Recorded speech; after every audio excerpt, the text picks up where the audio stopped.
Although we all hate doing them, leg workouts are a must. The only people that actually like training legs are probably soccer players, girls, or if you're an absolute freak. Although I wouldn't say that the legs are very aesthetic muscles. I mean, I've never looked at someone and was like, oh, they have really great legs. I mean, I don't want to say that about girls and not guys, but you get the idea. But I always like to say that the legs are kind of like eyebrows. If you don't have them, you look pretty stupid. So whether you're like me who thinks that the legs aren't very aesthetic, or if you actually do think the legs are aesthetic, they're an important part for a complete aesthetic physique. But unfortunately, there are a ton of crap leg workouts online, and people overcomplicate the process of building a great leg workout routine. If you don't know who I am, my name is Rios. I have a Bachelor of Science in Exercise Science, and because I'm here to make fitness great again, I'll give you a step-by-step guide on how to build the perfect leg workout. Before I get started with the amazing tips, if you're looking to build an aesthetic physique, be sure to check out my 90-day aesthetic body blueprint. But if you're more focused on athletic performance, be sure to check out my 120-day peak athleticism package. But if you want to work with me directly and get a custom workout and nutrition plan, I just launched one-on-one coaching. All of these will be in the description. So when it comes to building a great leg workout, the first mistake I see people do is they think of making the leg workout based on muscles and not movements. And this is not necessarily a bad thing. I've explained in other videos that bodybuilders train muscles and athletes train movements. But I personally find that on leg days, if you think of it as muscles, it really overcomplicates the process and you don't end up creating a very good workout. The flaws I typically see is that people don't put enough volume because they usually do one quad exercise, one hamstring, and one glute. And actually a lot of guys don't even include a glute exercise. Or people put way too much volume on one specific muscle group, with most guys putting way too much volume on the quad. So although I do program my other workout routines in terms of hitting specific muscles, I find that if you use this mentality when training legs, you end up creating a weird structure. This is why I structure my leg workouts based on movements. And the awesome thing about hitting different movements is not only will it make you more athletic, but you actually end up hitting all the different muscle groups of the legs. So the first most common movement is actually the squat movement. So many people, when they hear the squat, think of an exercise, but it's actually a foundational human leg movement. Contrary to popular belief, the squat movement doesn't have to be the main or first exercise in your routine, which I'm obviously alluding to the barbell squat. The barbell squat is often programmed first and it's always the main exercise in your leg workout, and it's not necessarily a bad thing to do this, but you also don't have to do this. But anyways, back to the squat movement. The squat movement gives a great stimulus to your quads, obviously, as well as your glutes and adductors. When it comes to squat exercises, I do prefer free weights. This is because research shows that there's no difference in terms of hypertrophy between free weights and machines, and free weight squat exercises are far more functional due to the core, balance, and stability demand. So obviously my favorite squat movement exercises are free weight squat variations, which includes a barbell squat, a front squat, a zerker squat, and occasionally I like to add in a goblet squat if I decide to do the squat movement at the end of my workout. But for those of you who really like machines,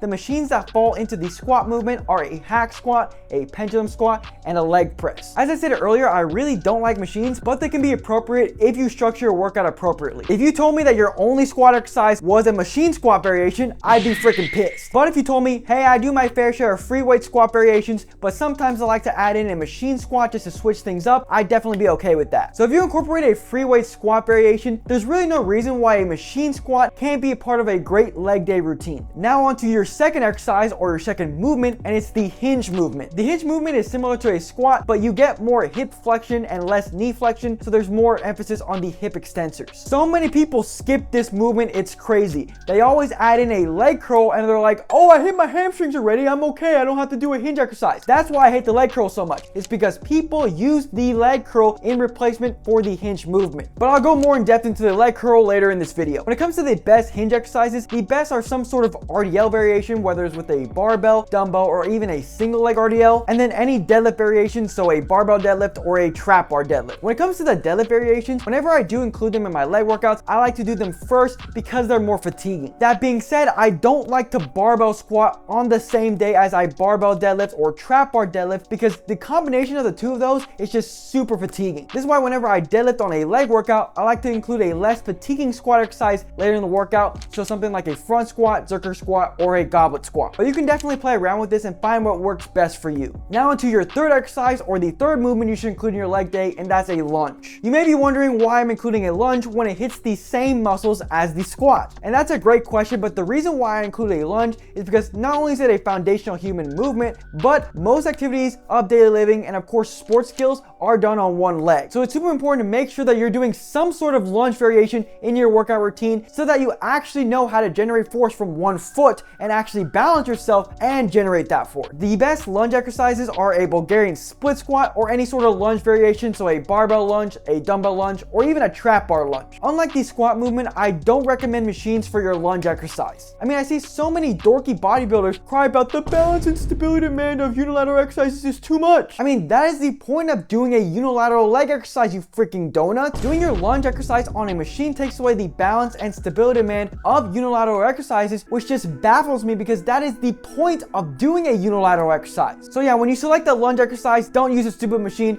Use free weights here. If you really do want to use a machine, use it on the squat. The fourth exercise you should include in your leg day is some sort of thrust or direct hamstring work. Although these aren't a foundational human movement, I do like to incorporate these if I have a purely leg workout. So if I'm not combining legs with another muscle group, or I'm only hitting legs once in a week. Obviously, adding in a thrust like a barbell hip thrust will be great to add in for glute development and just overall lower extremity development. And when it comes to direct hamstring work, the foundational human movements don't work on knee flexion directly, which is why I do like to include some sort of knee flexion exercise if I'm doing a pure leg workout or if I'm only hitting legs once in a week. As I stated earlier, doing some sort of knee flexion exercise should not be a replacement for a hinge exercise. I personally prefer more athletic knee flexion exercises like stability ball leg curls or Nordic curls. But if you do all the other leg exercises that I mentioned, adding in leg curls can be appropriate. Just don't be a lazy soy boy bodybuilder and make the leg curl a huge priority in your routine. Be smart and use it to supplement a great leg workout. I personally like to do a thrust or a knee flexion exercise just because if you do both, it can be a lot of volume. But if you're smart with your programming, both of these can definitely be in your leg day routine. And the last exercise I like to include in my leg workouts is some sort of carry. Just like the thrust and the direct hamstring exercise, I only include this in my leg workouts if I'm doing a pure leg workout or if I'm only hitting legs once in a week. Just like the squat, hinge, and lunge, the carry is a foundational human movement, which is why I like to include this in my leg workout. When it comes to neglected exercises by bodybuilders, I would have to say the carry has to be the number one. I mean, when do you see people do carries in the gym?